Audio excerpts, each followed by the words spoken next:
এখন কিছুই নাই বলছে গণ অভ্যুত্থান, এটা অভিপ্রায়, অভিপ্রায়ের অনুবলে এই সরকার হয়েছে, অভিপ্রায়ের অনুবলে এই নির্বাচন হয়েছে, সুতরাং অভিপ্রায়কে ভিত্তি ধরে নাকি সবকিছু যেতে হবে। তো অভিপ্রায় যদি সবকিছু হয়, আর্টিকেল 106 অনুসারে সুপ্রিম কোর্টে আসতে হলো কেন? অভিপ্রায় যদি সবকিছু হয়, আর্টিকেল 106 অনুসারে প্রধান উপদেষ্টা সহ অন্যান্য উপদেষ্টারা শপথ নিলেন কেন? যদি সবকিছু হয় তাহলে পরে আইন প্রণয়ন করে আপনারা ভোট দিতে হলো কেন?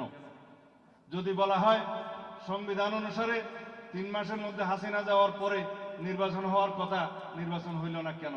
এই না হওয়ার জন্য তো 106 কেসে, সে এক্সেপশনাল পজিশনের জন্য, ডক্ট্রিন অফ নেসেসিটির জন্যই 106 এর কাছে যেতে হয়েছে, সুপ্রিম কোর্টের কাছে যেতে হয়েছে।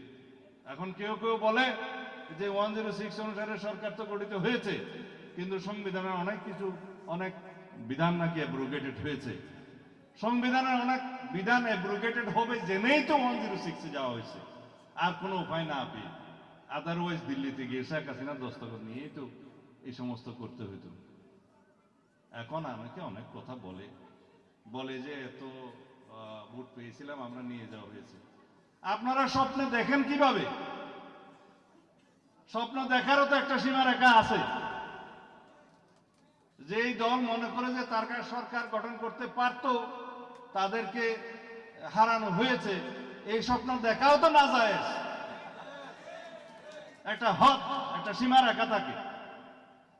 আমি যাই হোক, এই গণতন্ত্রের মাঠে অনেকে অনেক কথা বলবে, আমরা এগুলো শুনবো, কারণ এগুলো শোনার জন্যই তো আমরা জীবন দিয়েছি, এগুলো বলার জন্যই তো আমরা গণ অভ্যুত্থান করেছি। সবাই সবকিছু বলবে, সমস্ত বিতর্ক হবে, বাহাস হবে। আসুন ভাই, সব জাতীয় সংসদের ভিতরে ঢুকে যাই, ওখানে সমস্ত বিতর্ক হবে এবং আলাপ আলোচনার মধ্যে দিয়ে যেটা জনগণ চাইবে, যেটা আইনানুগ হবে, যেটা সাংবিধানিক হবে, সেটা আমরা গ্রহণ করব। অনেক ধন্যবাদ। এই ইফতারের আগে এত কথা বলবো আমারও বিশ্বাস হয়নি। যাই হোক, আপনারাও শুনবেন, এটাও আমার বিশ্বাস হয়নি, ক্ষমা করবেন। ধন্যবাদ। আসসালামু আলাইকুম।